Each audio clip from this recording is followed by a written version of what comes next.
After 25 years behind the decks, I've learned that every DJ has a unique path. On DJ Deckard, I'm launching A DJ's Journey, a podcast that explores the stories behind the music with the DJs who shaped our scene.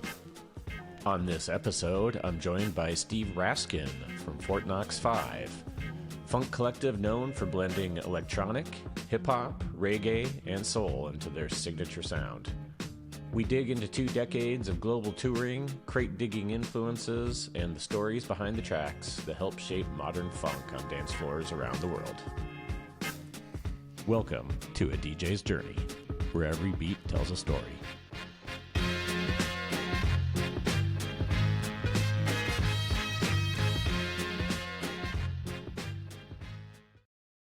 Welcome back to A DJ's Journey. First off, I want to say thank you. All the messages, the comments, people who've reached out to say the conversations I've been having with these DJ and producers have meant something to them, sparked a memory, maybe reignited love of music, helped them reflect on their own music path. It's genuinely meant a lot to me. If something from today's episode resonates with you, let me know. I read the comments. If you've been enjoying the show, please rate and review it wherever you're listening. It helps the algorithm, more DJs and music lovers like you to also find it and enjoy. Please leave a comment if you got something to say. Ferris Bueller once said, life moves pretty fast. If you don't stop and look around once in a while, you could miss it. That's honestly how I felt over the past half year or so. In that time, I moved. I've transitioned into DJing full-time, not just gigs, but getting deeper into event production, corporate and private parties, committing to this path fully, professionally. So it's been exciting. It's been intense, a little surreal at times. So I appreciate everyone's patience in between episodes while I've been building that foundation in my life. One of the reasons I'm coming back to this podcast is exactly what Ferris was talking about. A way to pause, to reflect on the path that it took to get here, and about how sometimes it's about the journey, not where you ended up. So with that brings me to today's guest, Steve Raskin, Fort Knox 5. Steve and I go way back. I was thinking about this before we recorded. A moment that I won't forget. I was booked to play at Burning Man at Funky Town, one of the more awesome camps at Burning Man. And I had a Thursday early afternoon set, maybe like lunchtime, noon. And I was so excited. I had a 90-minute set, all new funk tunes, remixes of old hip hop songs. And it was a brutally hot day. And a lot of people had gotten big the night before. So I get into camp and literally I'm DJing for about 10 people. And as I'm playing and fully enjoying my set, regardless of the number of people were there, I see these small table full of people sitting what the dance floor usually is. And they're doing their nails. They're having their nails painted. And after about maybe as an hour into my set, one of the guys that was at the table getting his nails painted comes running across the dance floor and looks up into the booth, and I look down and it's Steve from Fort Knox 5, and he's got both hands in the air and he just says, "Keep it funky, brother." So sometimes when you're only playing for 10 people, just know you're impacting other people, and music always finds a way to hit home with people. So with that, one of my favorite people in the industry, here's my conversation with Steve Raskin, Fort Knox 5. All right. Welcome to another episode of A DJ's Journey. I am Deckard, your host, and I am very happy to have on friend and a longtime friend, and DJ'd on events together, and a fan of your music. It is Steve Raskin from Fort Knox 5. So good to be here. I'm glad we're finally getting this done. Yes, you were one of the first people on my list. It took us a little while, but Yes. I'm happy you're on today. Me too. What are we talking about? What are we talking about? Well, we're gonna jump in the Wayback Machine, and find out how you got to be so damn funky. So what was music like for you growing up? Well, growing up in DC was really interesting because there were really no, you know, there wasn't a lot of radio stations that played either underground music and stuff. So we really had to sort of be present and experience what DC had to offer. And what DC had to offer when I was growing up was punk rock and go-go. And I feel like those two elements really have shaped me and continue to shape me to this day. So I grew up, listening to DC had a thriving hardcore scene with Minor Threat and then Fugazi and all that stuff. And eventually I became really part of that scene, but that was more after high school after high school. But in high school, go-go was always playing funk music and go-go. And I just absorbed the whole thing. And for those who don't know, go-go is not the sexy girls dancing pole music. It's indigenous to DC, which is sort of like a percussion workout version of James Brown. Most of the Okay. songs are 8 to 10 minutes long. They're meant for a live experience, and uh, go-go was played at my prom. It's part of my DNA, and I What think that sort of element of dance and funk is still permeating to this day. I wouldn't I actually honestly wouldn't have guessed the punk, but I guess that, every kid kind of has their different ways they branch out and find the edges of what they're Well, into. Yeah. it's funny because I think the punk thing, because DC was we're sort of in the belly of the beast, and all arts in general are a reaction to something, or maybe a reflection of something. DC had the punk movement really was the ideology of, if you want to start a band, start a band. Don't wait for somebody else. If you want to have a show, put on a show.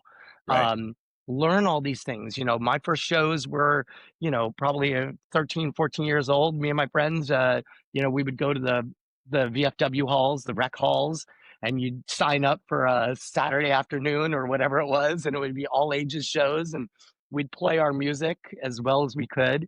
But that ethos of the punk rock in DC really sort of shaped the idea that you can do anything you want to do musically. Like, there are no parameters to it. And DC's punk scene, especially, was, we're not talking just thrash, get about in the mosh pit. They were always very thinking.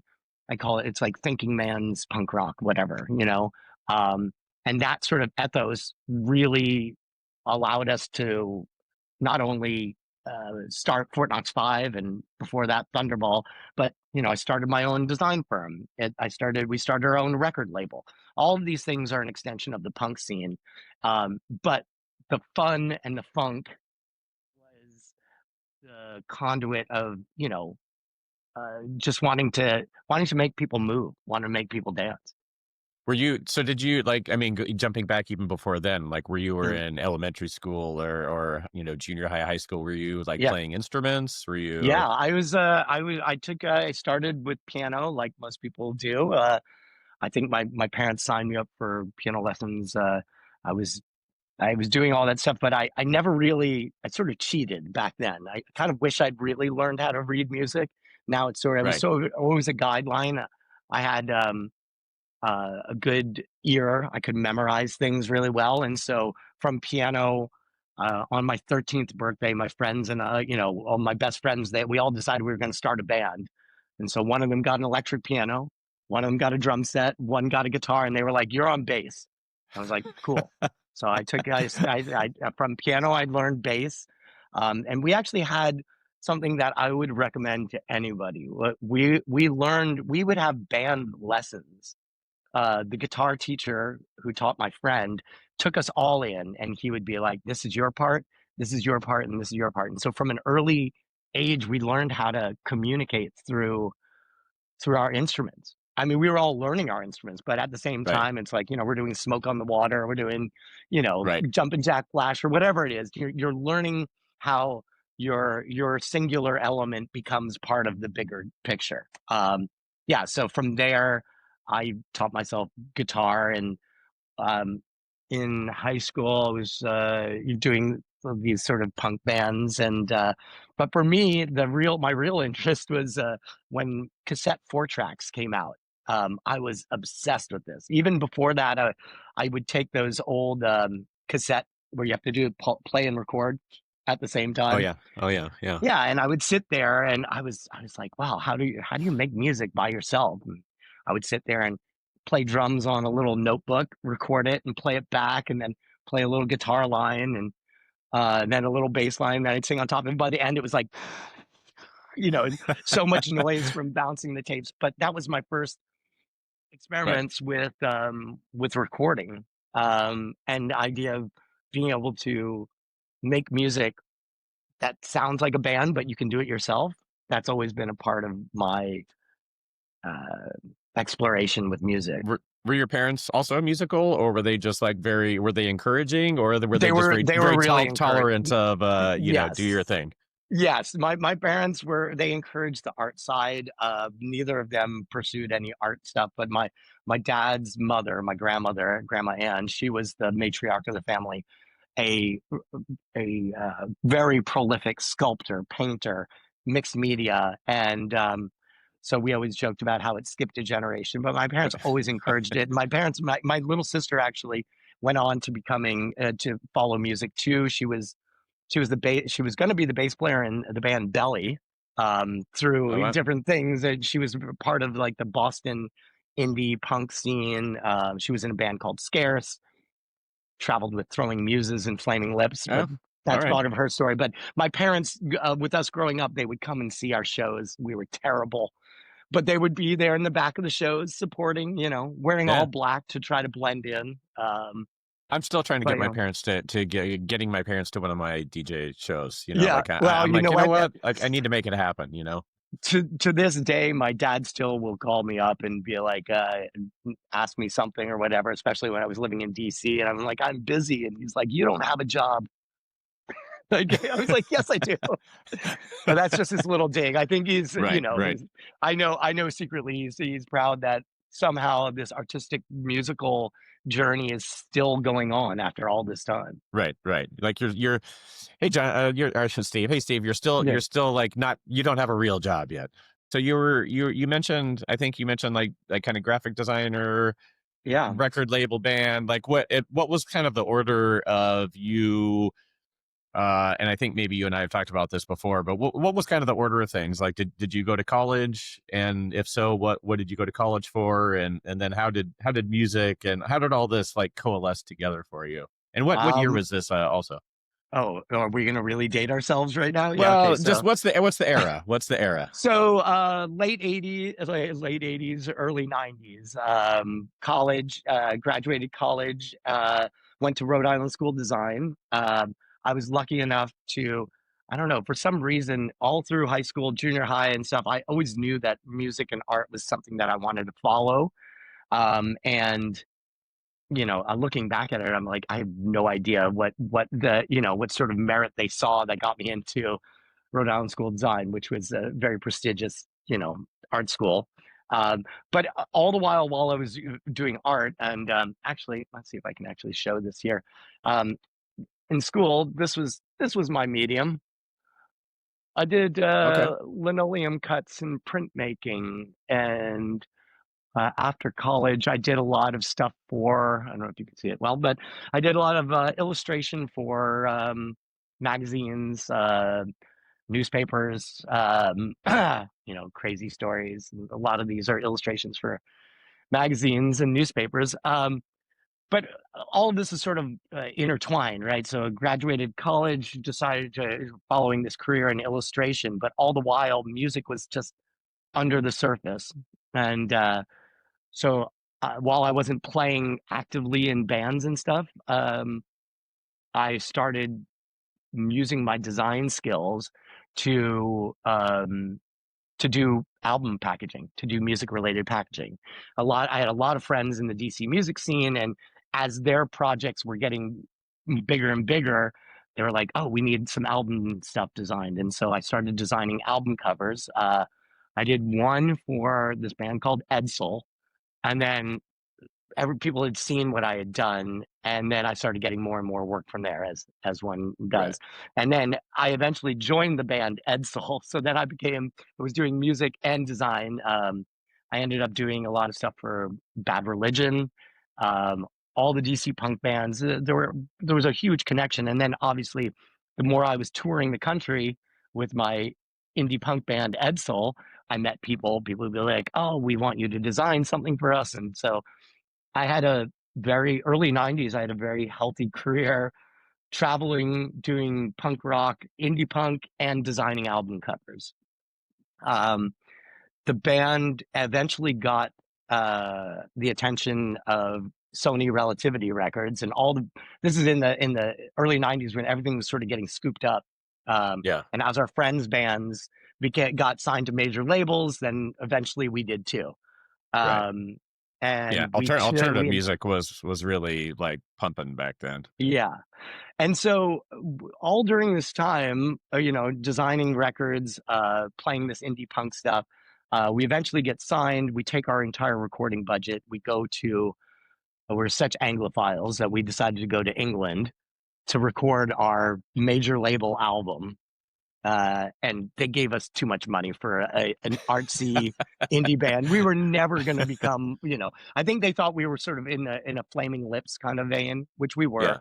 Yeah. I always described it as Flaming Lips meets Sonic Youth. Okay. Little Smashing Pumpkins in there too. And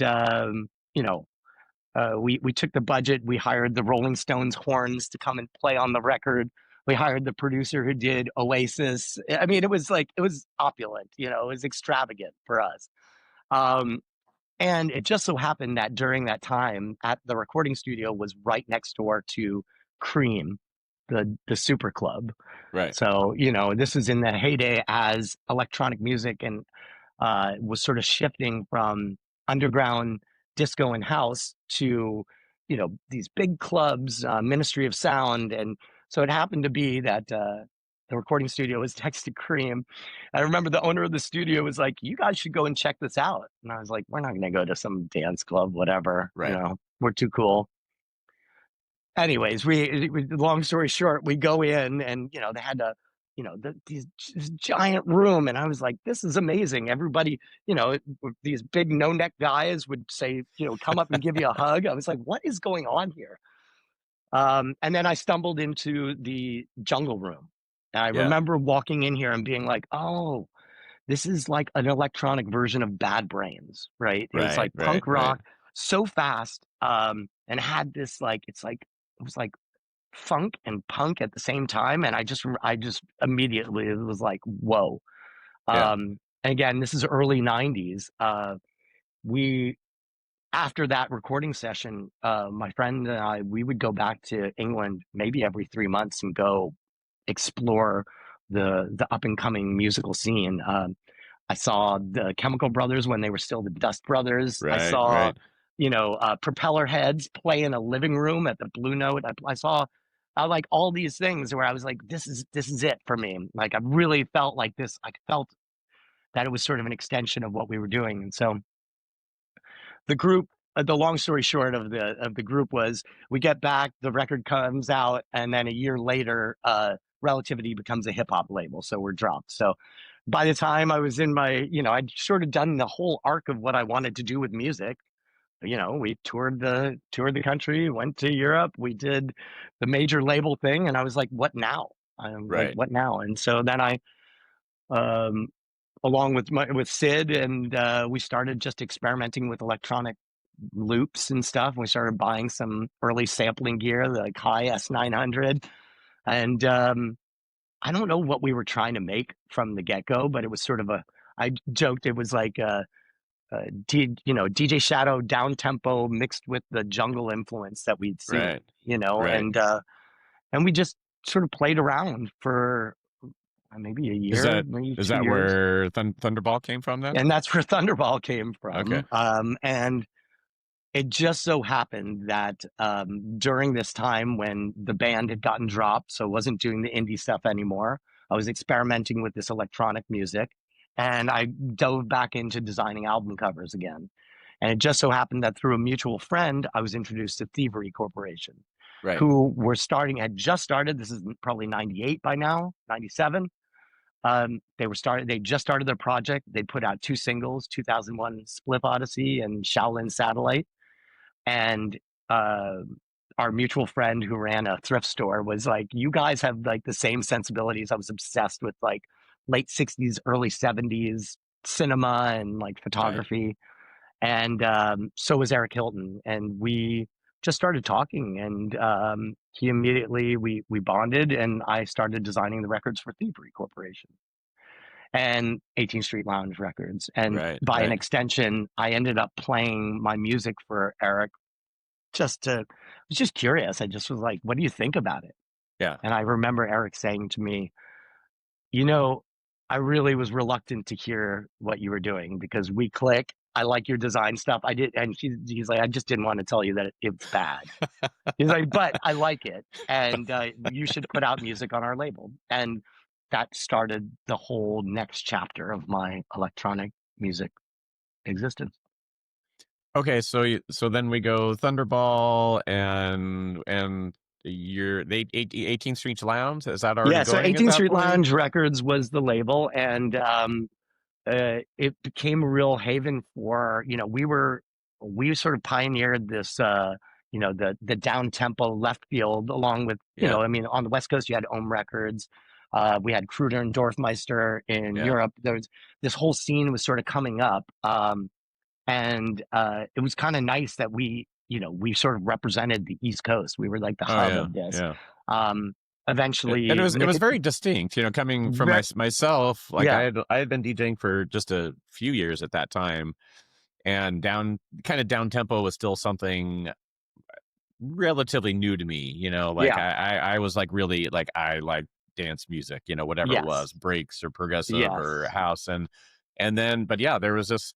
What and why is all this music coming from DC? Like what and so it was always like really fascinating to me. And I think that was my first real understanding about how the music scenes can really be communities, right? And Oh there's yeah. this interplay of you're kind of all a part of this energy and what that scene is about. So And yeah. I was going to say again, um, part of the DC punk thing, because Eric from Thievery also grew up with the same music, same experiences. And one of the things about sort of like, instead of going and shopping around your record to some other label, and I'd already experienced the getting burned by a major label thing where you're like at somebody else's whim to put out music. And so we kind of were like, well, instead of looking outward, we should look inward.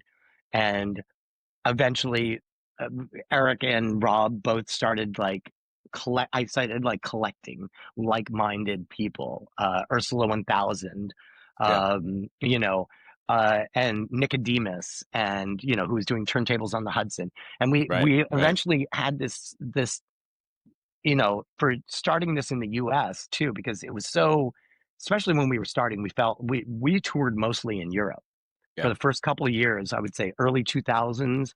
I was like I would be in Germany, Austria, Switzerland, England, because there was a scene already, there was an infrastructure there, and there really wasn't in the US. In the US, Right. you'd play DC, Philly, New York, San Francisco, Seattle. I don't even, I don't even remember. Definitely did not play LA back then. Austin, Texas. We had a little blip, but Right. yeah, that whole scene eventually, started getting bigger and bigger, and the natural extension, like you were just saying, is like you're gravitated towards dance music, and I found myself looking for other things that I wasn't making under the Thunderball umbrella. So when Right. I was DJing out, I was like, well, I want to make people dance, and so I want to have things a little bit more up tempo, and so I started sort of branching out. Now, meanwhile, this also overlapped with me meeting John H. Yeah. Um, and so while I was doing the whole down tempo scene, I was also had one foot in the rave door because I Right. was like from the Cream experience and that jungle stuff. I was really interested in what was going on in dance music land, and so I was sort of leading. I feel like I was leading a dual The dual dual life. life, yeah, where one was super dressed up, like we would, we had this the whole uh thievery ESL 18th Street Lounge music thing was always funny to me because we always pretended it was like we were sort of doing we created a world that we wanted to be in, right? And Right. so Right. they even had their club and like everything was like styled, and we would, especially in Europe, we'd be playing these like classy clubs and stuff like that. But meanwhile, I definitely my heart, I don't want to say my heart because that doesn't mean, but I was enthusiastically into the rave scene. And Right. Right. especially in that time, like where, late 90s, early 2000s, so much good music going on, so much experimentation, like whether it's you know, uh, Groove Armada style stuff or Right. DJ Dan, Yeah. Simply Well, Jeff. I mean, like yeah, and we were you had hyper aware of and all that. big beat and Big Beat, yeah, yeah. fell in love with Big Beat as soon as it started. Yeah. And John and I had met through our the rave culture in DC, and eventually we started making music. I was making music as far away from Thunderball as possible. We were Right. doing sort of like early tech house stuff on this label called Red Menace. And I don't know if you remember Red Menace Red Hot. Records. I don't Yeah, it was remember. a New York label. Like we would go down and do, Winter Music Conference and stuff. Yeah. I Yeah. wasn't doing. Maybe I do like one sort of like rooftop event with Thunderball, and then I do these dirty dark clubs Right. playing with John. And so we had our project was called John H and Rascal, and then we had Thunderball, and then there was all this stuff in between that I just loved to play. Especially the big beat stuff, the breaks. For me, it was especially in that time. Jungle might have brought me in, but breaks was what I loved. My breaks. Right. I remember, you know, hearing Higher State of Consciousness for the first time at Cream, blew my little brain, and I was like, what is this? I don't understand this. It's one note Yeah. music You're that's like, just like, what? How is anyone allowed to play this like screechy acid, and why? And why is it so and damn why does good? it work? Yeah, Yeah. why does it work? Yeah. So, yeah. So And so we had these two projects going on, and then the inevitable was that we sort of crossed the projects. And so yeah. Thunderball comprised of me, Sid, and then later Rob Myers, who's now touring with Thievery Corporation as the sitar guitar player. Right. Um, and I should also say that um, Sid was my roommate in college, so I brought him down to DC. He's originally from Ohio. Rob was my best friend from high school. We used to play in bands together, and the three of us actually had played in a band. Sort of skipped that over before the indie rock thing Right. called Citizen Adam. So we've all been a part of music for going on 30 years now, which is Right. crazy to me. Yeah. So bringing my, my my friend from high school, my friend from college, and my friend from the rave scene, we all came together, and that was the start of Fort Knox 5 and Fort Knox Right. Recordings. And that must have taken off pretty quick, at least from what I can remember. My first memory really of Fort Knox 5 came. So I was in Seattle at the time, and we'd go up to Whistler, and it's about, this is like, I moved to San Francisco in 2005. So this is like the 2002, 3, Yep. 4, 5 Oh, yeah. era. And I remember going to GLC. was GLC and Tommy Africa's. Tommy Africa's. So yeah, exactly. And John was playing. He was going to play on a weekend. We were up there. Yeah. And just my DJ buddies up there were like, "Got to go see that. You got to go see John H. Got to see this." And that had been a really Whistler, the Whistler scene. It's very nomadic, and it was very funky house oriented. For so sure. You would see all these guys, and they were, tats and long hair, and they almost looked like they wouldn't have been out of place, like LA, like Sunset, rock scene, and then they would come on and play this like smooth funky house, and I was okay, and then literally, must have been 2003 or 4. the next year we went up there, like ski season and started and Yeah. going up to the clubs when we're up there, and all of a sudden everybody's like playing breaks, and Yeah. it just happened like in a Yeah. wave. Well, it was really quick. So I think the first Fort Knox single was 2003. And by 2004, we were like a fixture in Canada already. Right, right. It happened really fast. But it was also because we we sort of set off, part of our idea with when we started Fort Knox, it was going to be an all vinyl label. It was always good. We held out as long as possible Yeah. in the CD and the digital realm, probably to our detriment. But when we first started those first singles, we had a really clear idea of sort of doing this homage to 70s funk, but sort of it's like a hyper real version of it. And we sort of borrowed that sort of from the Thievery model too, where it's like it's retro, but it's like hyper real, right? Right. It's not supposed to be vintage sounding. It's supposed to be vintage influenced, right? And so from the get-go, that was the idea with Fort Knox 5. And the idea was to have it be multi-genre, but breaks Right. and funky breaks was sort of the crux of it. From hip hop, reggae, hip hop, breaks all the way through. We wanted to be able to do it all and not have to be sort of pinned to one genre. And that And was sort of an extension of, having to do one particular thing for this project and another particular thing for this project. When we started it, it was like, we're just going to do fun, funky music. It didn't matter what genre it was, and nothing was off limits. We could have done like polka if we wanted to, as long as you wanted to do it and like you could sell it to the rest of the guys, then we would do it. right. How did you break, what was the breakdown of who's actually doing what, with like coming to, you've already done the band thing, so it's nothing new to you. No. But moving into kind of this new sound for you and with a new configuration of people, was there, I don't know, did it click pretty quickly, or did you Oh guys yeah. have some friction, growing No, pains, no. or I no? think it always clicked pretty quickly because there was always like um, maybe a clear delineation of how we created music.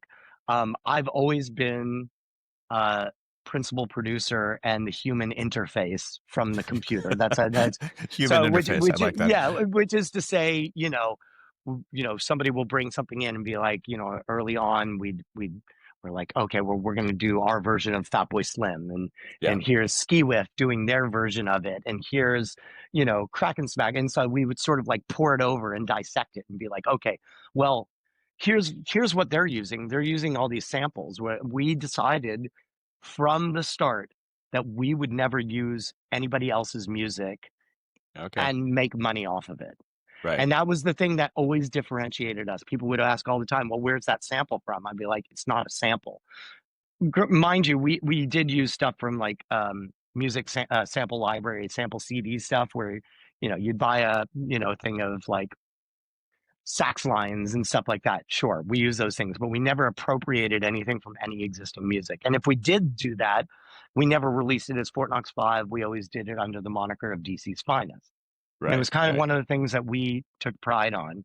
But in the context of writing the music, we would go in and be like, Sid was very avidly collecting synthesizers, and doing more interested in making the sounds and stuff. I never had the temperament for that. I'm like, I'm just scroll through. I need a piano sound. I need this, blah blah blah, and I just call up a sound. Right. Sid would be in crafting sounds and finding cool stuff, and then Rob, since the day I met him, has always been the most prolific guitar player I'd known.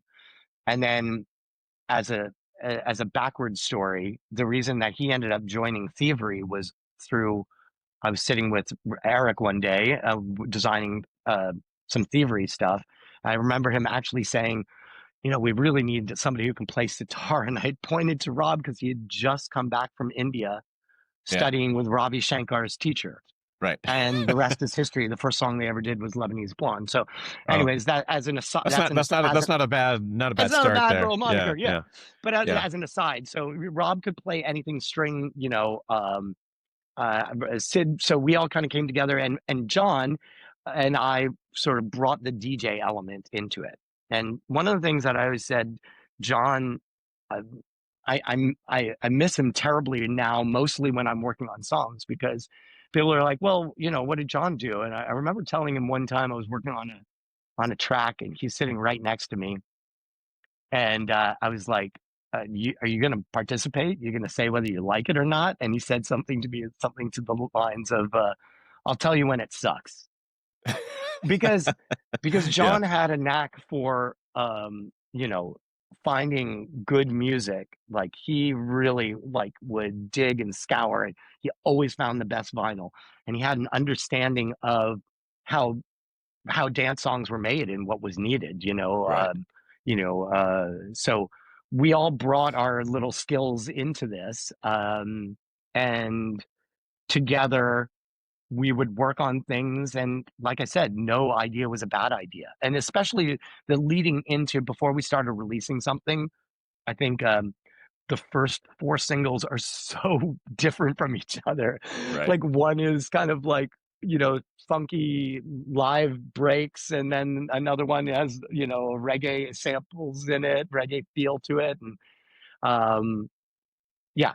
So, but it really came to a head once we dropped Brazilian Hipster. And Brazilian Hipster would kind of put this idea of mid-tempo funky breaks that With wasn't down tempo. right. We Yeah. were borrowing, uh, uh, Bossa freely bossa from nova meets breakbeat. bossa nova meets breakbeat. Yeah. Yeah. And so it kind of was the tie over from the Thunderball stuff mixed with the funky stuff that we were listening to. And so I know, like, so in that instance that I was talking about, John was DJing on his own that night in Hmm. Whistler.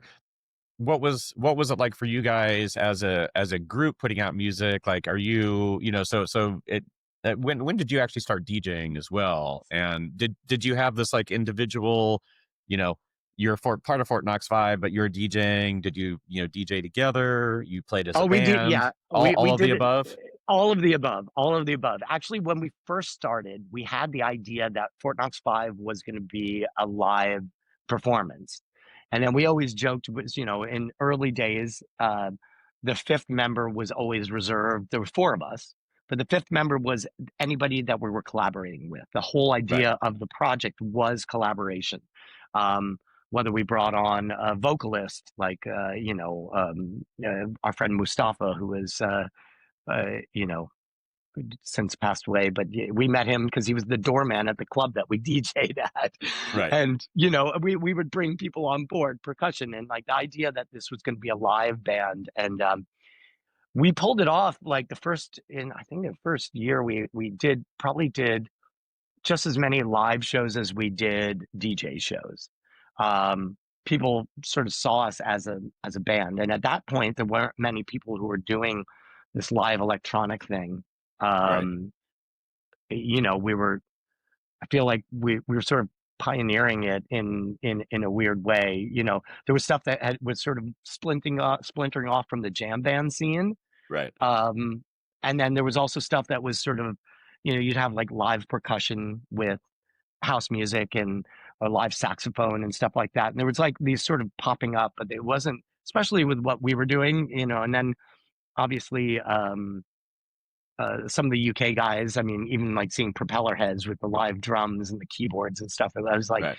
we can do this. It's kind of cool, like doing Right. dance music live, but with an electronic element. Right. And, And the but we sort versatility, of, like keeping it yeah, so fresh for you well, guys and your audience. and so again, we were younger, so we were overly ambitious at the time too. But we had all these projects overlapped each other. So Thunderball was still going, Yeah. but Fort Knox Five was just and Fort Knox Recordings was really a test for us. We never really expected it to. It was going to be just our pet project where we could do whatever we wanted to do whenever we wanted to do it.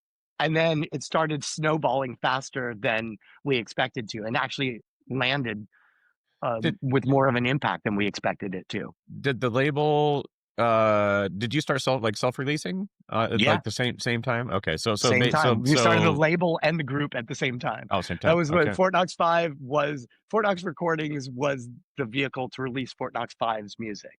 right, That was right, and that was all our plan was early right. on. We were just like, we're just going to be this is going to be our little home, so we don't have to shop it around. We can do whatever we want to do. We can make music that we want to DJ. You can do Yeah. all this stuff. It really wasn't anything more than And that. you guys, and you know, and I mean, I think of it anyway as you guys are kind of synonymous along with some of these other names you mentioned, like you know Ursula and Ski Whiff, like Yeah, the funky breaks sound. yeah.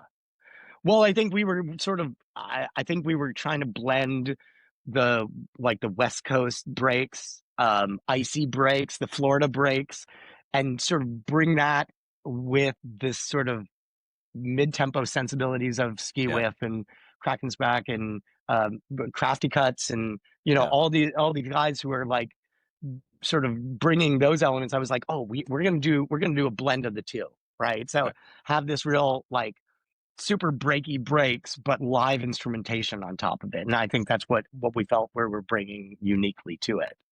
right. And then, but your question though originally was all of the the Canada thing, and especially British Columbia and Whistler, really from the moment that we played for the first time.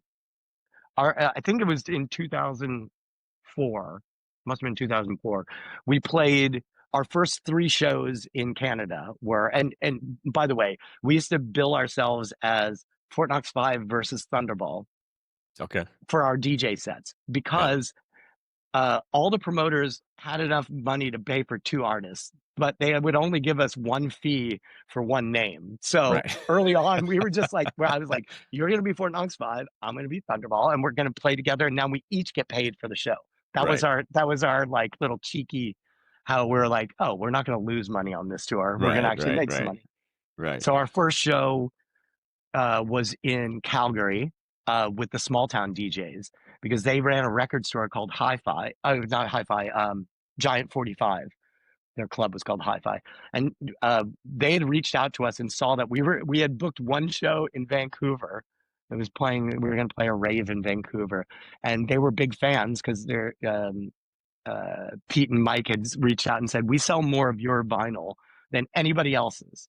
Like they had a whole rack of Fort Knox Five vinyl, and so we played Calgary, met small town DJs, flew to Vancouver, played this rave where we met Vinyl Richie and Czech, who were Yep, very much a part of the Canadian West Coast break scene. right, right, Then our third show was in Whistler where we met Matt the Alien and the rest of the I think the Librarian might have been there too, and like uh, immediately those first three shows in Canada introduced us to all the right people, right, and right. they vouched for us to come there, and then we rocked the house, and And then then you're just before good. we left and then they were like they basically were like you have to go play Shambhala and we're gonna get you a show there, and then the rest is history. We kind of became a part of the BC music scene and influenced this side of the world, which is kind of crazy for me now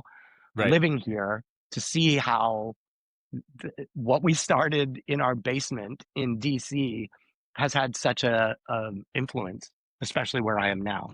right, right.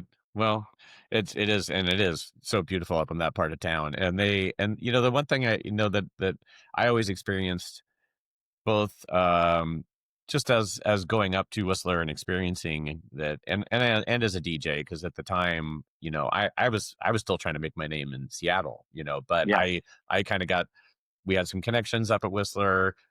They like, you know, they were good enough to, you know, give me and my buddy some spots up there, and kind of like what you were saying, like, hey, if you go up there and you crush your set, you know, they're all of a sudden like, okay, great, you're coming back, Yes. you know, you're Exactly. now you're in our group, and now you're coming Yes. back here. And Yeah. so yeah, that was my experience, was, you know, then you know, not really even having like a home in Seattle as far as DJing until a good buddy of mine created Sea Sound Lounge there. Right. And Right. that was after I moved to San Francisco, actually, or right around the time I moved, 2005. but yeah, going to Tommy's or GLC and, like that sound you're talking about. And I've Yeah, still never been to Shambhala. But that's like on my, I've been to Burning Man 13 years. So I'm like, you know yeah. what? I need to make the shift and go up to Shambhala. I Um, think I think you would be pleasantly surprised at how much music oh, and the I think I would love it. experience. Yeah. What, I what think was you the would first, definitely love it. what was the first year you guys played Shambhala? I think it was 2005.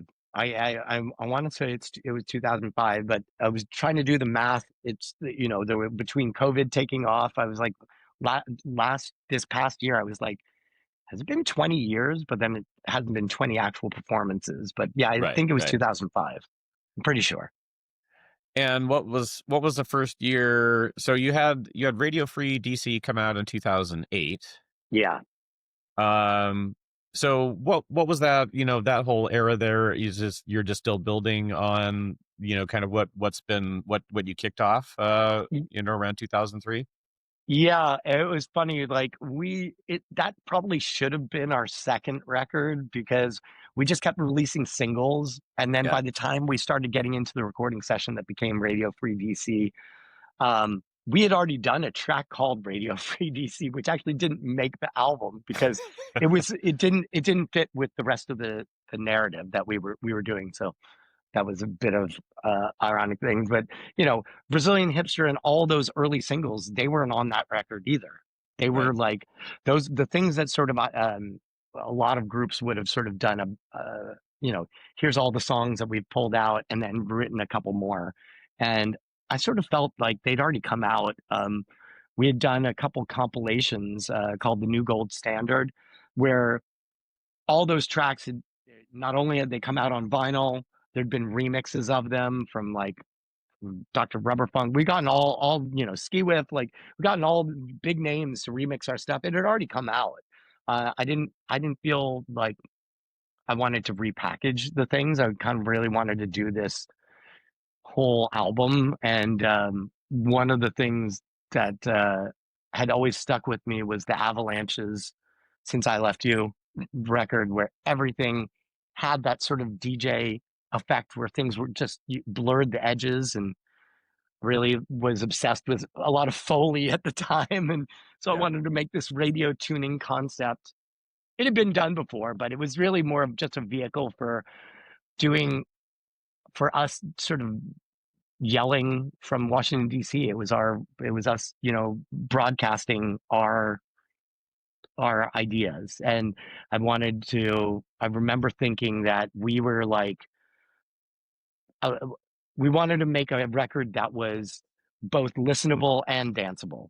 And that was, Right. and that record still to this day, I'm really proud of it.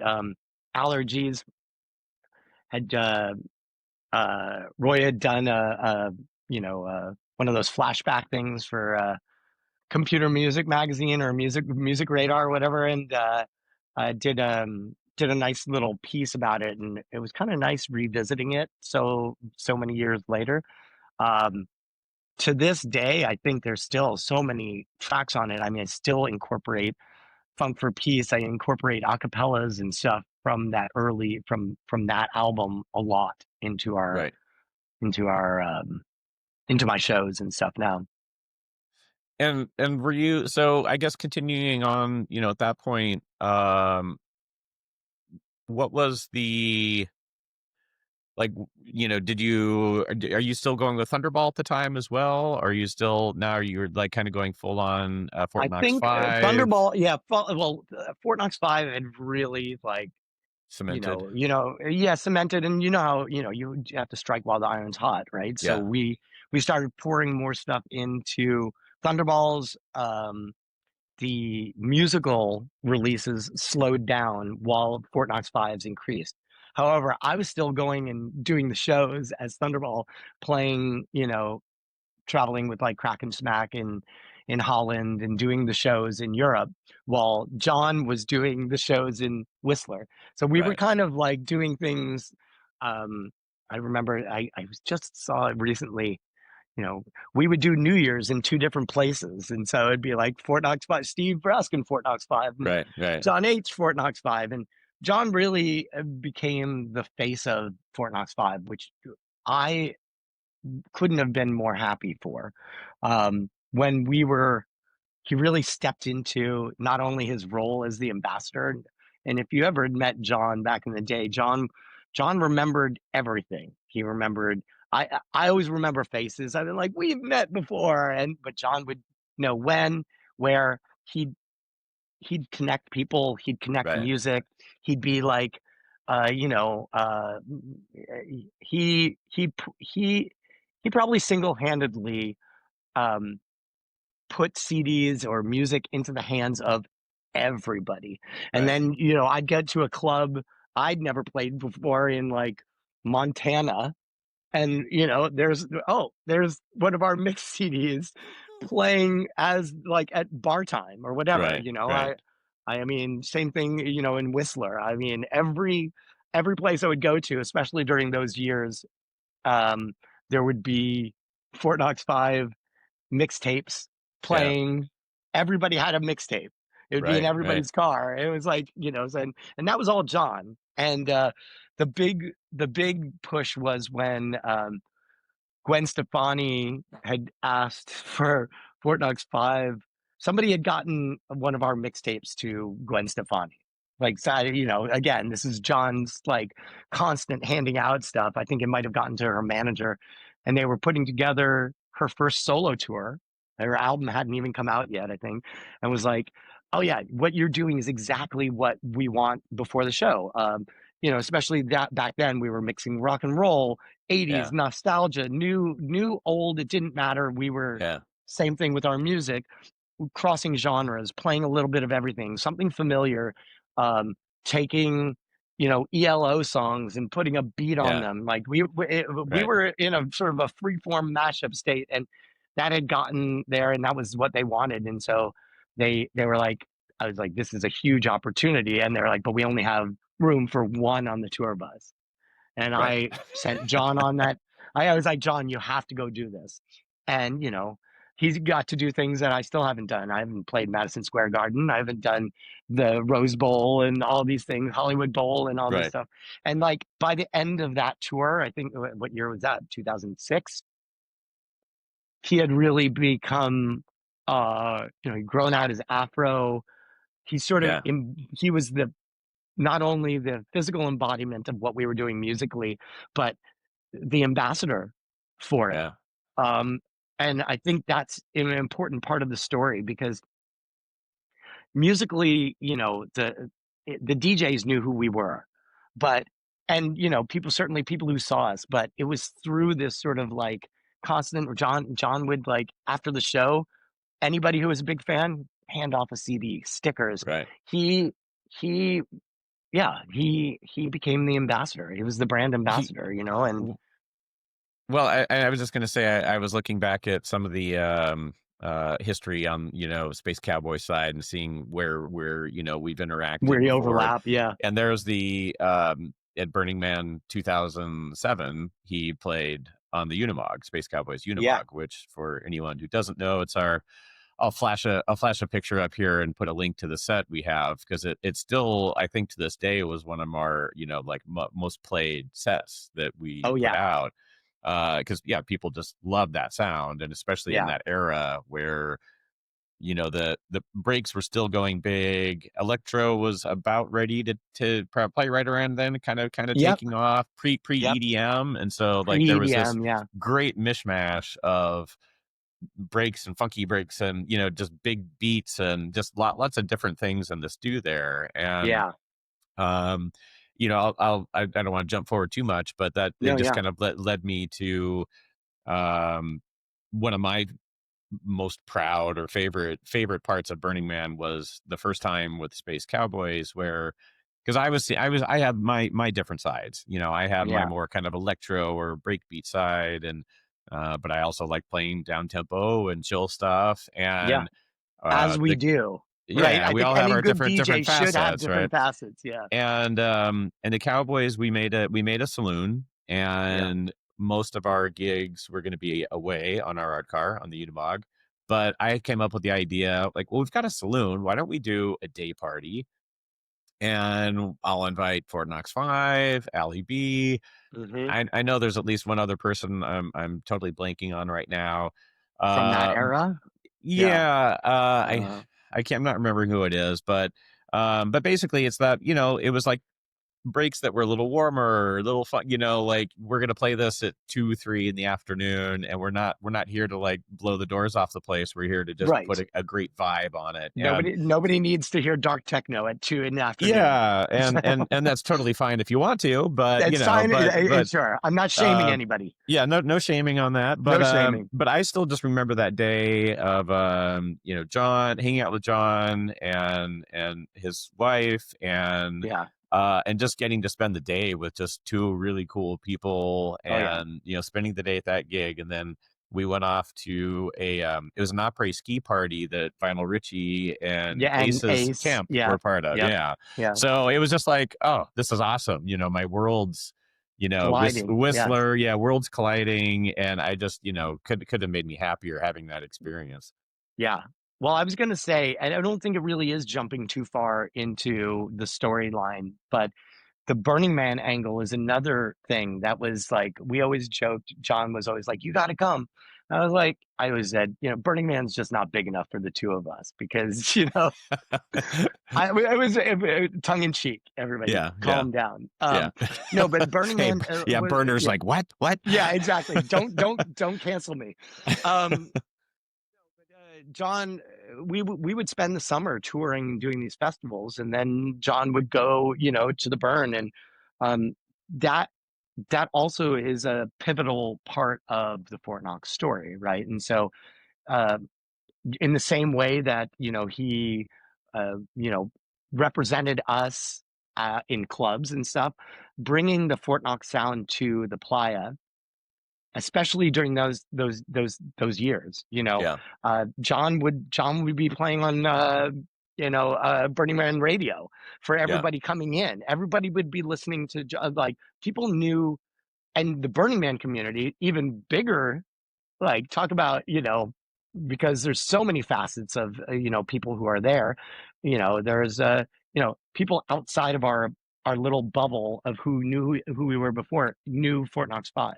And right. a lot of those old Burning Man, the Space Cowboys one, I think the Burning Man radio one, there might be a there's a couple of those. There's still some of the most played sets that are up on SoundCloud Yeah, yeah, even after, we're talking about 2007, right? yeah, 2008, 9, whatever. It's like, that's a long time ago. Music has changed a lot since yeah. then, but it still has a, It still a, holds up.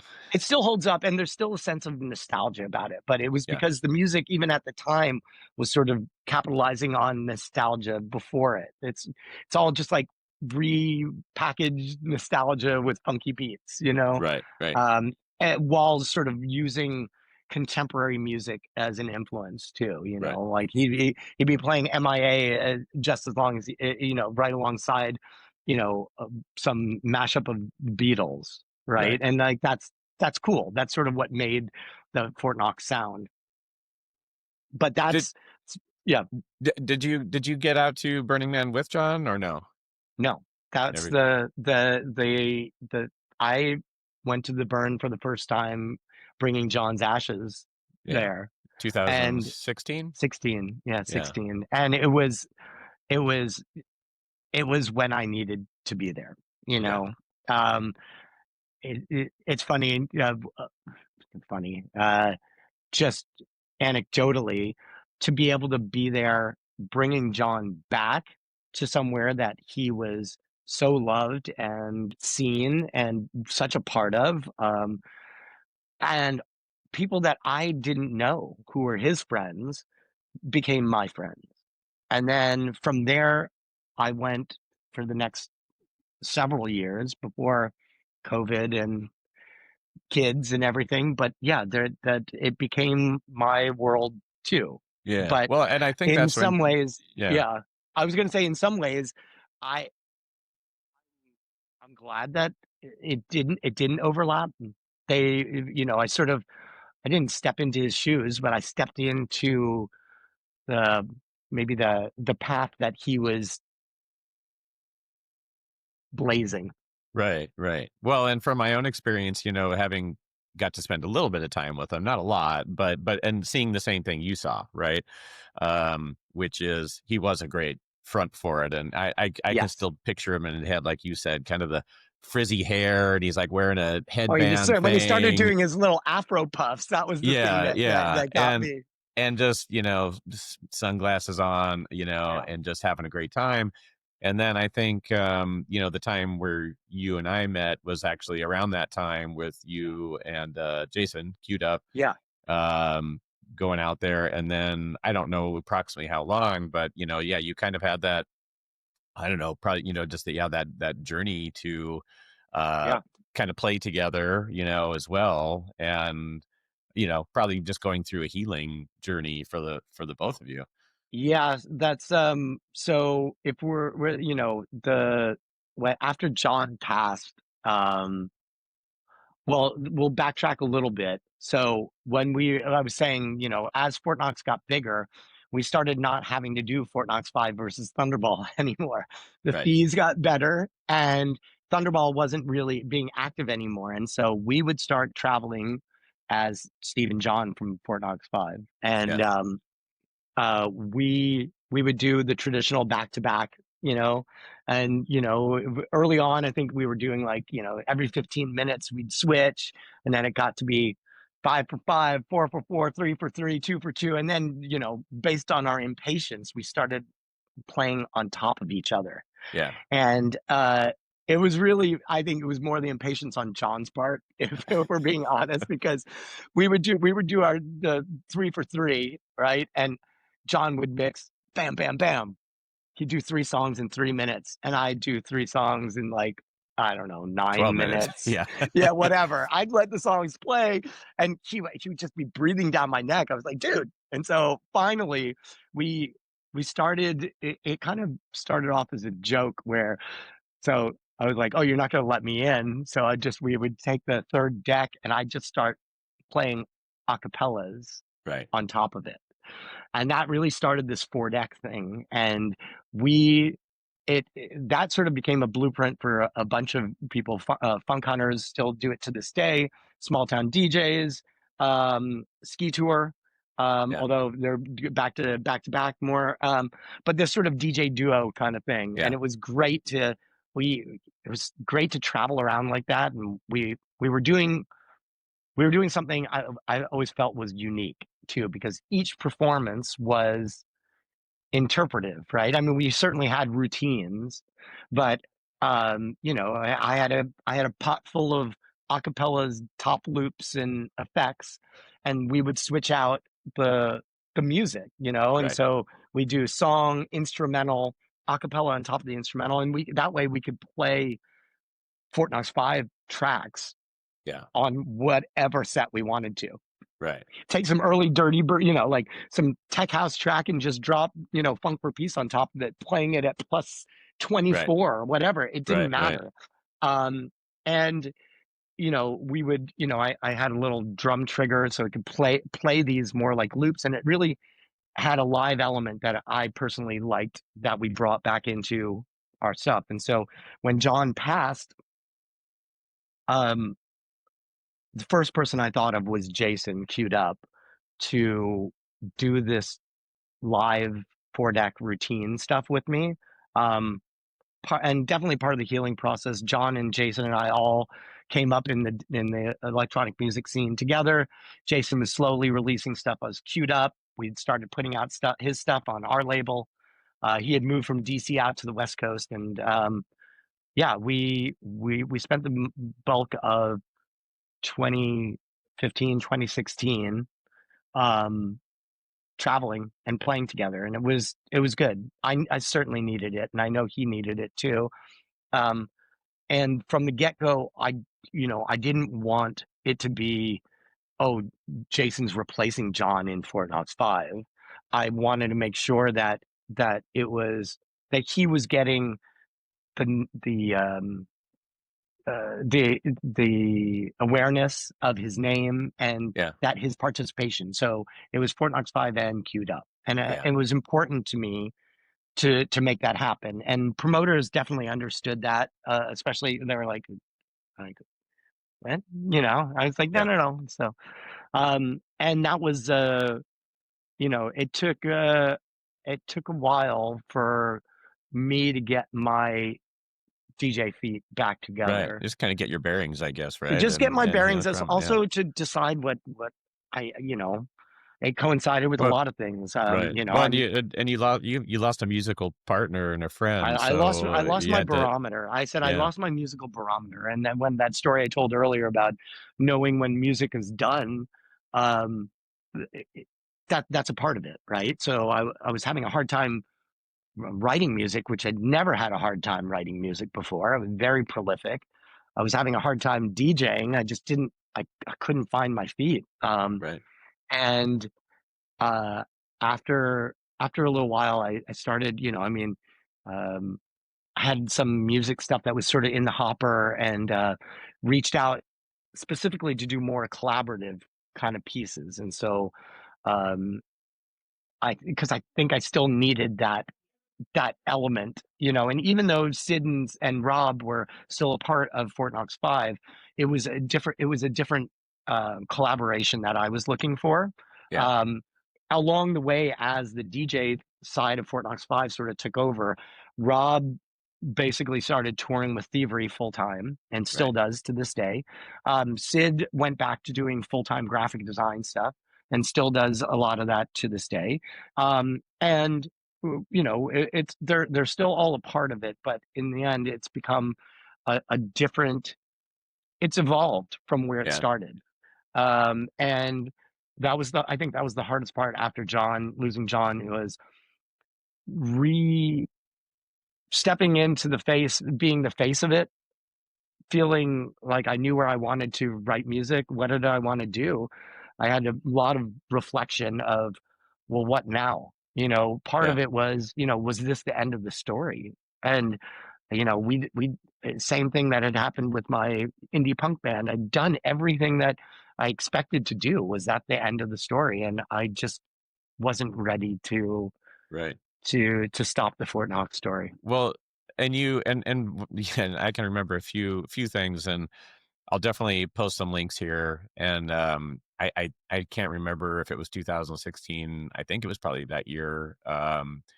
We had you and Jason Jason, come play yeah, for Halloween at our ghost yeah, ship, and just yeah, I think I don't know if you guys were like the closing on that stage, but all I remember was huge stage, tons of people, and you guys yeah. crushed it.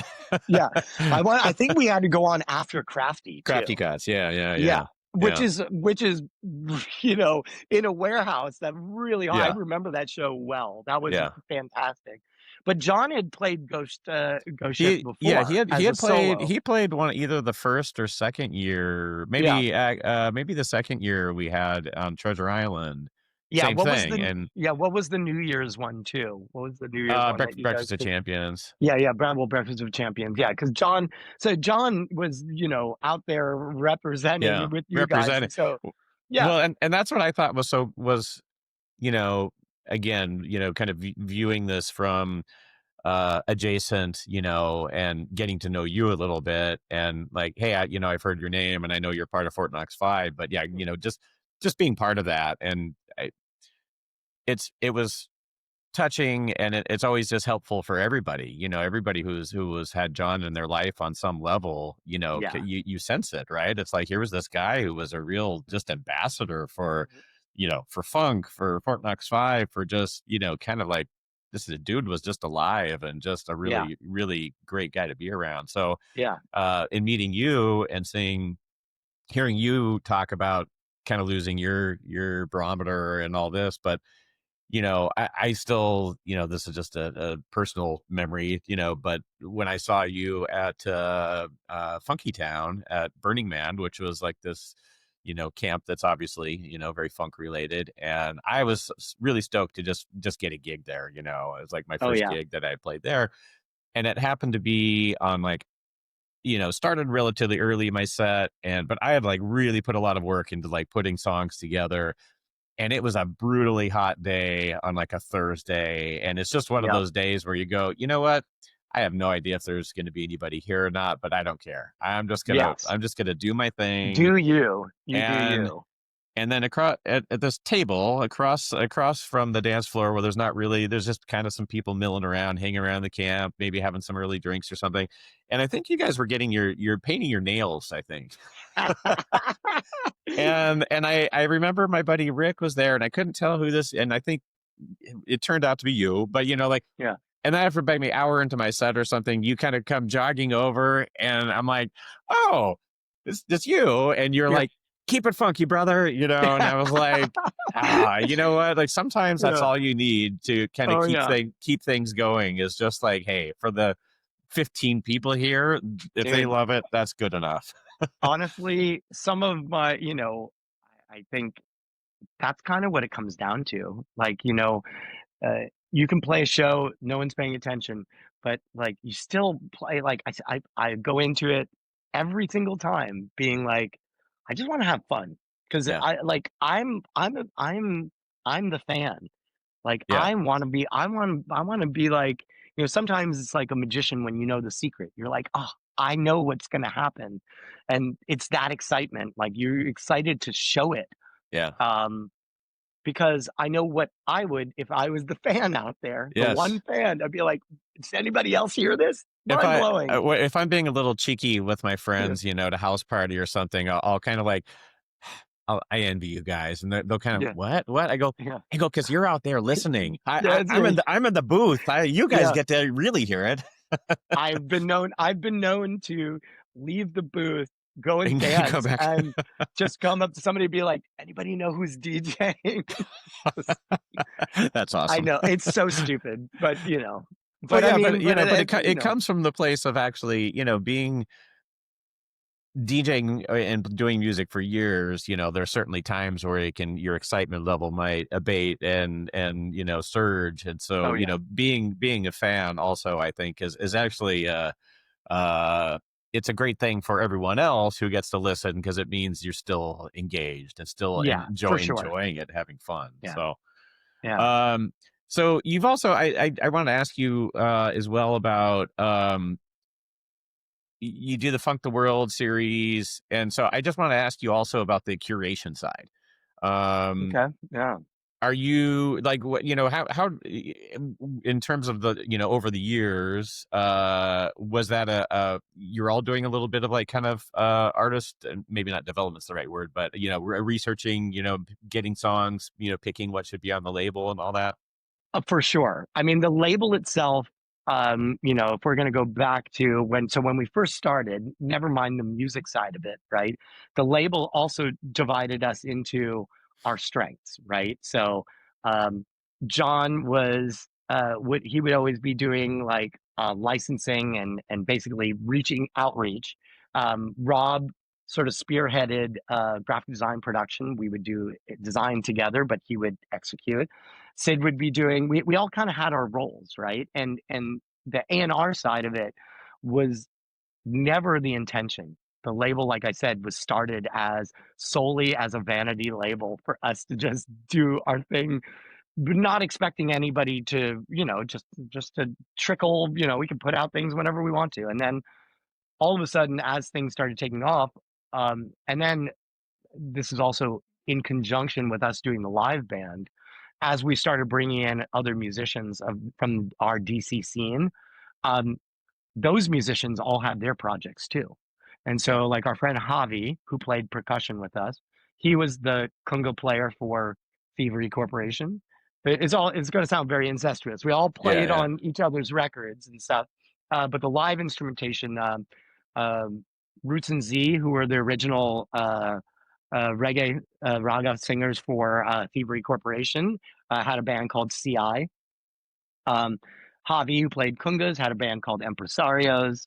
Um, it became a natural thing for us to start putting our friends' Right. projects out. Right. And because the label itself was so in the type of music that people expected from it, Right. we could put out Latin electronic music and reggae music and funk music, and then eventually bringing on All Good Funk Alliance and some of our other DC friends who are doing stuff more along our lines. Um, Jason queued up, and then all these other things, and so it really became uh, a home for our family, our musical family in DC. And then some longer distance friends would become part of the family too. Obviously, Ursula 1000. Alex been a longtime friend of mine, and we would put out some of his stuff too. And then our friend Omega Man in Australia became part of the family. Right. But for the most part, it's still to this day just a very small.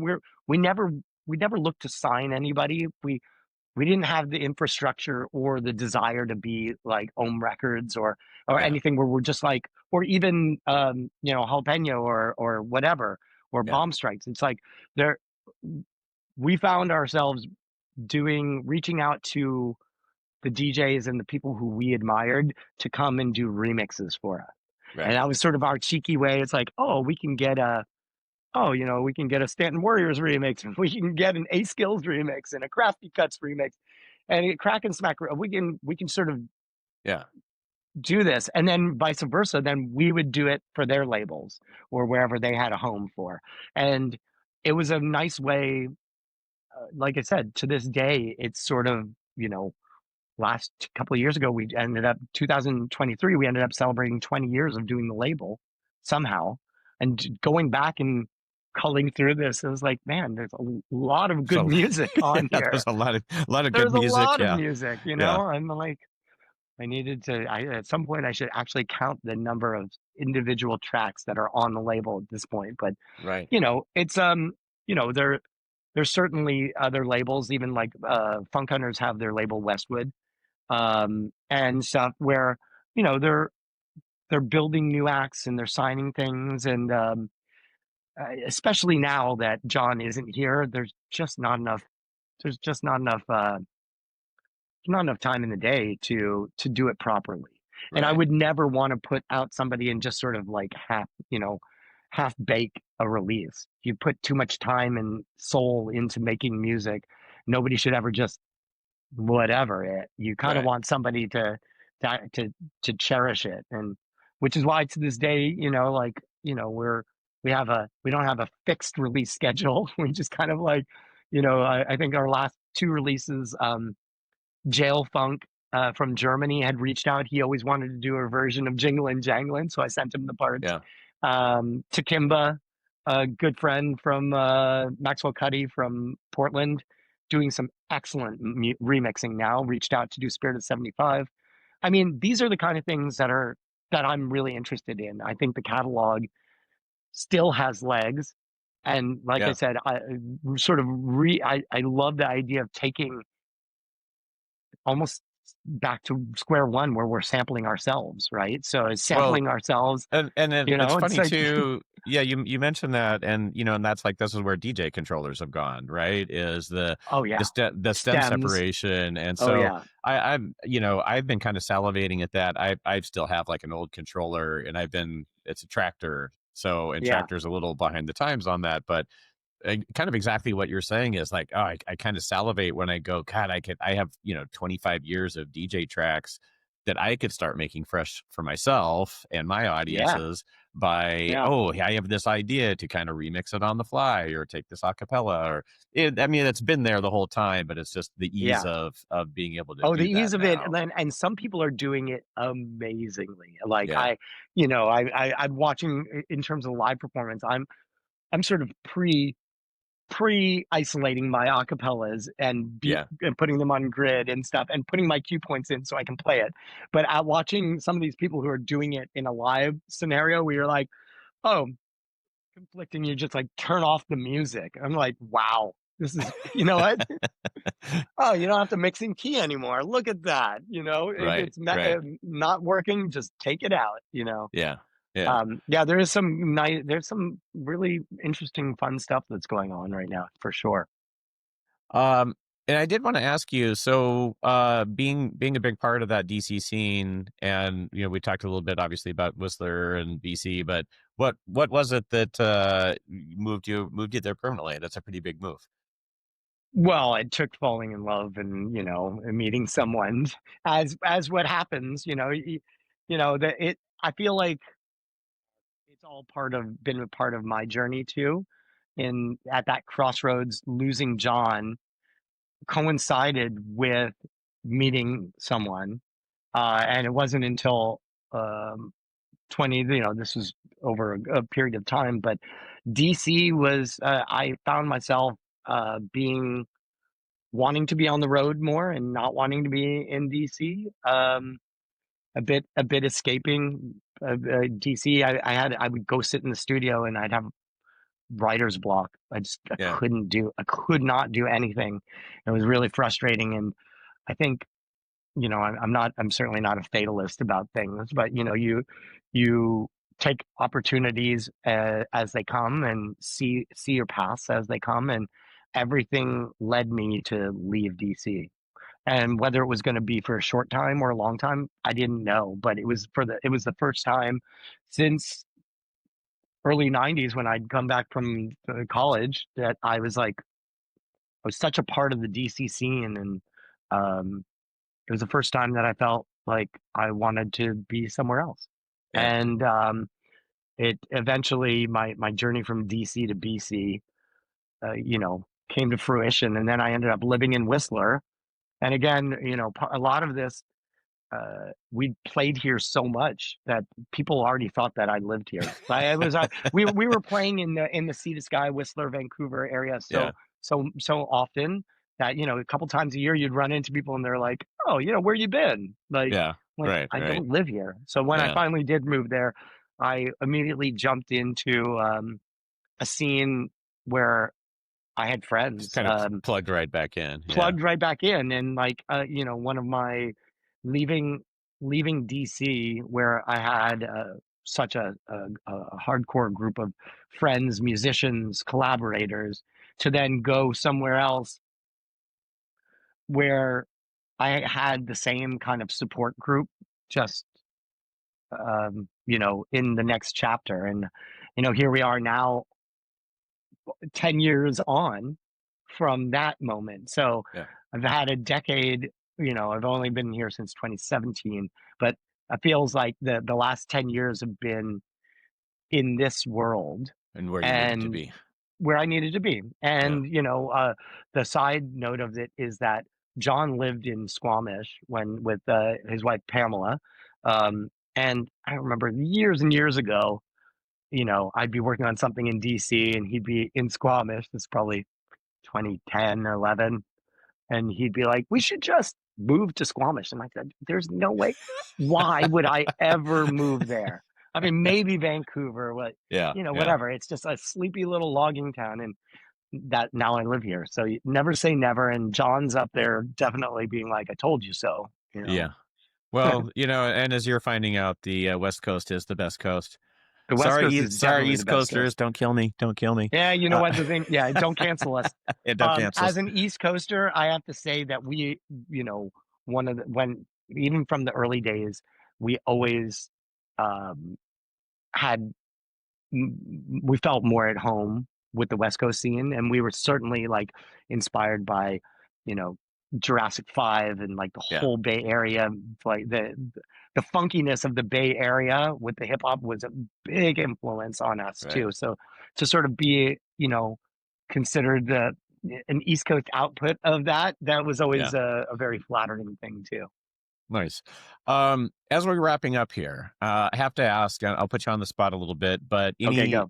any stories from Shambhala or Burning Man that are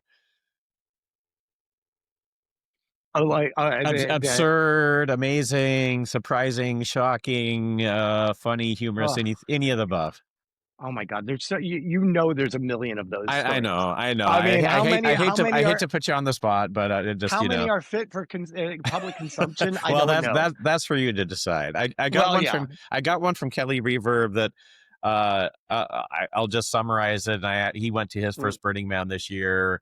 Yeah. and he and I have kind of become, fairly good friends. He's really like helped me out on this podcast as he's kind of been Also encouraging make me. awesome. I played a lot of Kelly Reverb, the Funky Yeah. Breaks. Like that Oh was some yeah, good stuff. yeah, yeah, and that's how I reached out to him initially. It was I Yeah. was looking through my vinyl and I went, oh, that old that that For fine ladies only. What the was that like? yeah, Fine Ladies Only. Yeah, he Oh did another yeah. mix of that in the past year. Yeah. And Yeah. so when he got back from Burning Man this year, I just said, okay, like, it's kind of the same question. I just said, Yeah. look, you've been around since the 90s. You've seen some stuff, but anything that really jumps out at you, and he just goes, well, there was this camp that had like a nude sauna and then they had like a cool off area.